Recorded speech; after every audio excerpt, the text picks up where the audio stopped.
I, 28F, have been married to Ray, 30M, for 4 years and have known him for 8. He introduced me to his family after we'd been together for 6 months, and while most of his family had liked me, his mother did not. My mother-in-law, Ruth, 56F, has always been kind of weird around me. She doesn't like me, and I've known that for a long time, but she'd usually just ignore me and try not to talk to me as much as she could whenever I came by. Last week, I was home alone, and she knew that because Ray was away on a business retreat. It was one of those social detox retreats where you're not allowed to have your phones or talk to anyone else unless it's an absolute emergency. So all of us knew that we wouldn't be able to reach him for a few days. On the 4th day of his being gone, Ruth dropped by my house, and with her came 2 kids I'd never seen before. They were both under 10 years old but didn't say a word to me for as long as they were here. In fact, saying that Ruth dropped by would be incorrect. She rang the bell many times before I finally opened the door, literally raged into the house with 2 kids in tow, and then left in an equally angry way just as she'd come. I tried to get her to stop so I could talk to her and get some answers about what the hell she was doing, but with no luck because she'd taken off in her car before I could ask her anything. So I was left with the 2 random kids who refused to look at me, talk to me, or even acknowledge that I was in the house with them. I tried talking to them to find out who their parents were, but they were as good as nonverbal to me, so I gave up. My first instinct had been to call CPS, but I didn't do that because I had a nagging feeling that these kids were definitely related to my husband's family somehow. I couldn't place it, but both the kids looked familiar to me for some reason while I was trying to figure out why they seemed related. So that's why I didn't call CPS and instead chose to call my husband.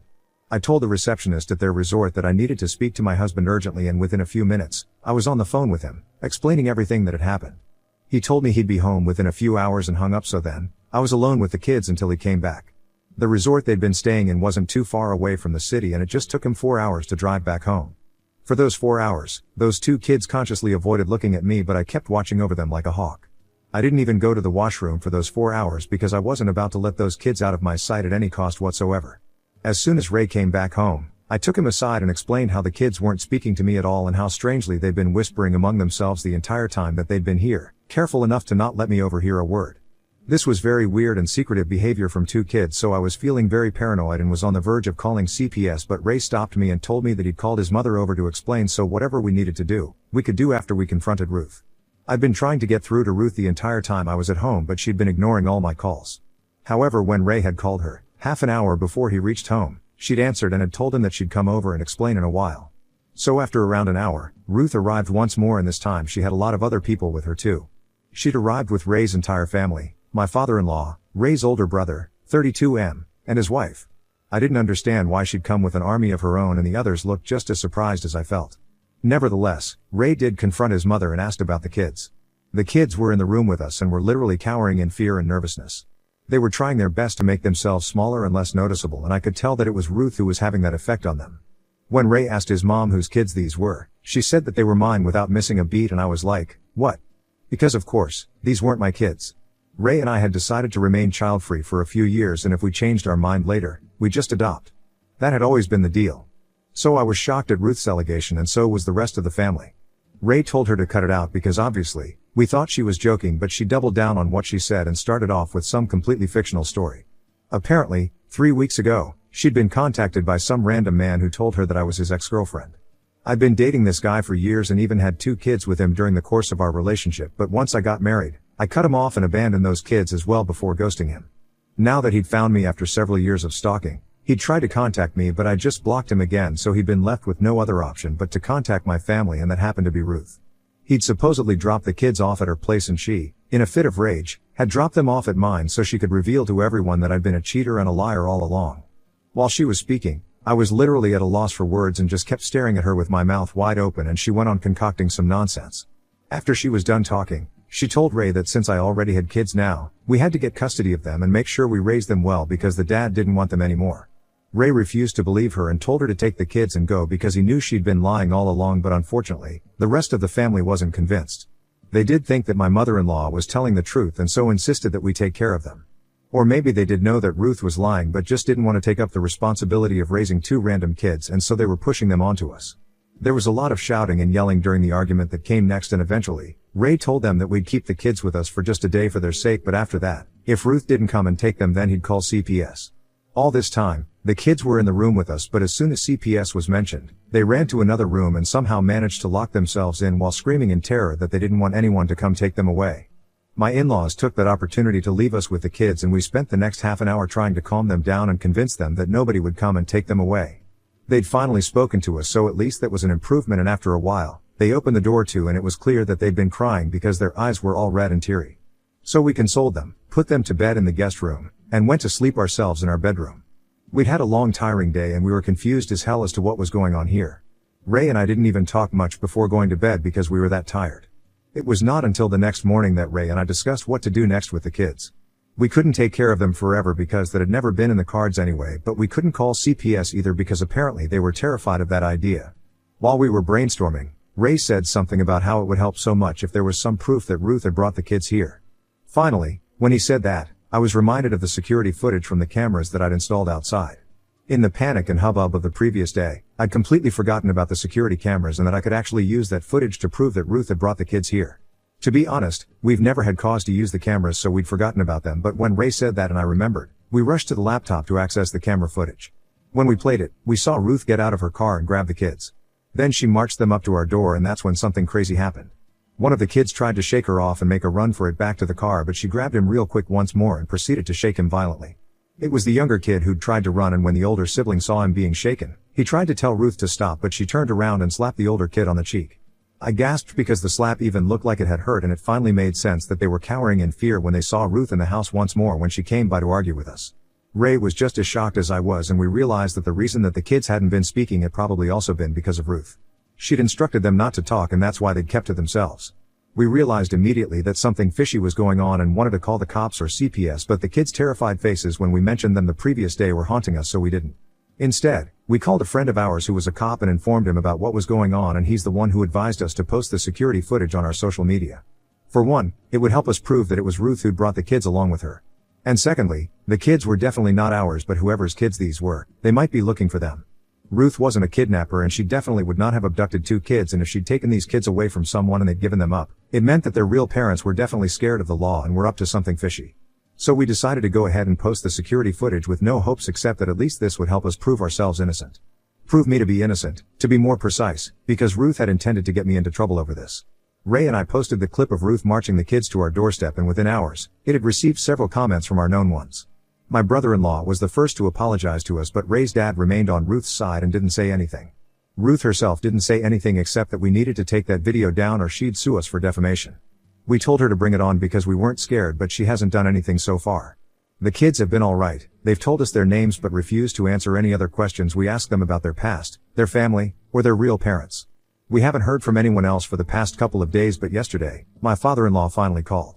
Ray and I had assumed that he was calling to apologize, but when we answered, he was screaming at us for ruining his marriage and that we were the reason he was going to have to get divorced at his age. Neither of us had any idea what he was talking about, so we called Ray's brother instead, who told us that after we posted the clip online, Ruth and Ray's dad had been fighting like cats and dogs every single day, and things had finally come to a head yesterday when Ruth and her husband had yet another fight, at the end of which, Ruth told him that she wanted a divorce now. She'd even left the house and gone somewhere else to stay for a while but hadn't told anyone where she was.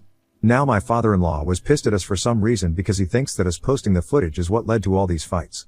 Ida for posting the footage of my mother-in-law dropping two unknown kids at my doorstep after she accused me of cheating and said those kids were mine. Update 1. Hey, everyone. So big update here, we finally found out who these kids really are and why exactly my in-laws are getting divorced. It's crazy for Ray and I right now, and I'm hoping saying this out loud might help me make sense of things. So the kids are technically Ruth's grandkids, but just not the way we thought they'd be. Apparently, Ruth had an affair a couple of years into her marriage and ended up getting pregnant too. Right after the baby was born, she got a paternity test done and it turned out to be her affair partner's baby. So she talked her husband into giving the child up for adoption because she said she wasn't willing to raise a third, after Ray and his brother, child. Now that she was almost 30, she was 28 at the time.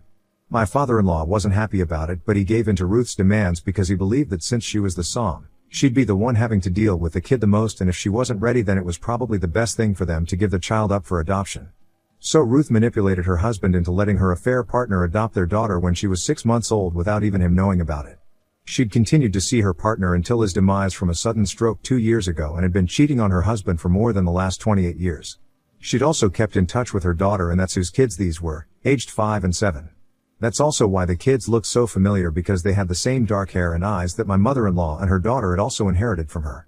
Her daughter had never been married and had both these kids with her boyfriend, but her boyfriend had dumped her about 2 months ago and now, she was struggling to make ends meet. Unfortunately, Ruth's daughter had a drug problem and so did her boyfriend, so her grandkids had grown up in fear of anything to do with the law and recognized the words CPS or cops very well because of the fear they associated it with, thanks to Ruth's threats whenever she would visit her daughter. Ruth would constantly threaten to call CPS on them and have their kids taken away, but her daughter and her boyfriend would beg her not to do anything of the sort and managed to evade it every time, and they'd even train their kids to run to the other room and cry whenever she would say those words, which is something we'd personally witnessed the other day. However, after her breakup, her daughter's drug problem had become worse due to grief and she was barely functioning anymore. She could neither take care of herself nor of her kids and had stopped going to work for weeks. She worked at the local grocery store, but she'd been fired from that job and barely had any money left. Ruth realized that she couldn't just leave her grandkids to suffer with her daughter, so she brought them and dumped them onto me and Ray last week, then dropped her daughter off at rehab. She'd finally had to confess the truth to her husband because she'd taken up the responsibility to pay for her daughter's treatment in rehab, and because she had no money of her own, she'd have to rely on her husband's. After she told him the truth, they got into a fight where apparently, Ray's dad said a lot of things. After that, she told him that he wouldn't have to bother about the money, she'd arranged for it herself and that she wanted a divorce now, then left the house and has been living with Ray's older brother since then. We didn't know her whereabouts so far because she'd made him promise not to tell anyone because she didn't want her husband to find out just yet. She was really distraught and has been in a very emotionally fragile state ever since she showed up at their house. It's been almost 4 days since she's been living with them and they've been lying to Ray's dad because they don't want him to find out. Ruth has told them the truth as well, which is how we found out because Ray's brother finally broke up today and ended up telling us the truth about the kids and even showed us pictures to prove it. My father-in-law has been miserable ever since Ruth left and Ray has been visiting him every day to make sure he's alright. The kids are still with me and they're doing a lot better but still refuse to talk about their parents, which now I understand. It sucks for them, but I've decided to take care of them until their mother is out of rehab, or at least they have a better place to go to. Update 2. So it's been 2 weeks since my original post and my in-laws decided to get back together today officially. The divorce is off now. They made up a few days ago when Ray's dad went over to visit his older son to ask if they'd been in touch with Ruth and found her there. They talked about everything and Ruth convinced him that she'd only loved the other guy, her affair partner, in the initial years, but after that, her life had been all about her husband. She'd only been in touch with him because of their daughter and no other reason, and he believes her. He's decided to give her another chance and work on their marriage for real this time. I don't know what they're thinking, but as long as they're alright, it's not any of my business. Ray doesn't know how to feel about any of this either, but I've convinced him not to talk to his parents about any of this. They're grown adults and can do whatever they want with their lives, it's really none of our business. Most importantly, Ruth is not someone I trust or like, so I think the less we interact with her, the better it is for Ray and me right now. As for the kids, Ray's brother has decided that they'll take them in because I'm going to have to go back to work full time from next week. I'm a teacher, so I had a couple weeks off for the summer, but I can't permanently keep the kids with me.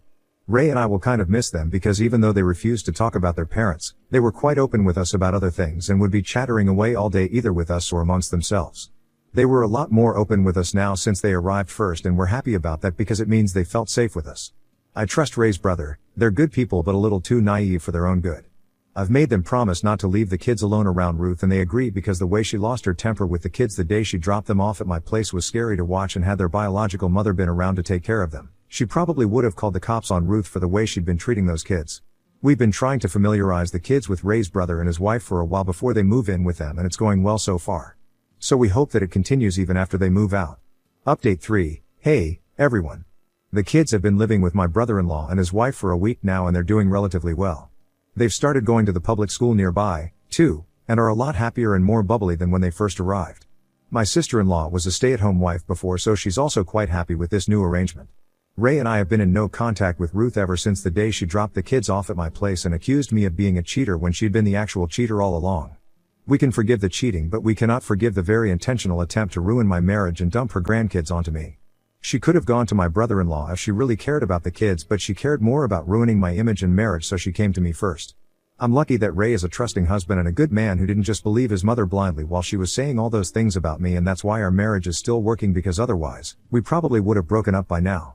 Ray has kept in touch with his dad and he's not very happy that his parents have chosen to stay together in spite of Ruth's infidelity, but it's their choice and he has to respect it. Mostly because I don't want him to intervene in their relationship. He's very upset with whatever Ruth has done and thinks that she's definitely the worst mother in the world right now who somehow managed to fail all 3 of her grown-up children, and I agree with him, but I don't want him to confront her about it. I just don't want to talk to her, see her, or hear from her ever again. She's a nasty piece of work who's tried to ruin my relationship with my husband and in-laws once already, and I'm not about to let her do that once again. My father-in-law has since apologized to me for not believing in me when Ruth made up that story about me and for blaming Ray and me for posting the footage of Ruth mistreating the children, but I don't buy it. I don't think someone can just change their mind overnight, and I don't want anything to do with him either. Ray can keep in touch with him, but I don't think I'll be attending any holiday parties hosted by my in-laws anytime soon. Update 4. So, it's been a little over 3 months and my half-sister-in-law, Ruth's other daughter, was finally released from rehab 2 weeks ago. My brother-in-law and his wife have continued to foster the kids and will do so for the foreseeable future because Ruth's other daughter is still not completely fit to raise 2 kids on her own just yet. She's living with Ruth and my father-in-law, which is crazy to me because the man is literally living with his wife's affair partner's daughter. I'm not as large-hearted and forgiving as that, or maybe I just have too much of a spine to forgive a cheater. It's ridiculous to me, but hey, if it works for them then it works for them. We still haven't talked to them and we definitely won't in the future either because Ruth is just a garbage person and we're sticking to our decision to cut her off. She's tried several times to reach out to Ray again, but my husband loves me too much to even consider speaking to that woman again, and I love him for that. Ray's also been telling me that the kids are probably going to get adopted by his brother soon enough because they've grown too attached to the kids, and since their father doesn't want them anymore and their mother isn't capable of raising them, it'll probably be easier for them to get custody as well. They haven't done anything yet legally, but I really hope they do get custody of the kids because as far as I'm concerned, that's the best thing that can happen to those kids.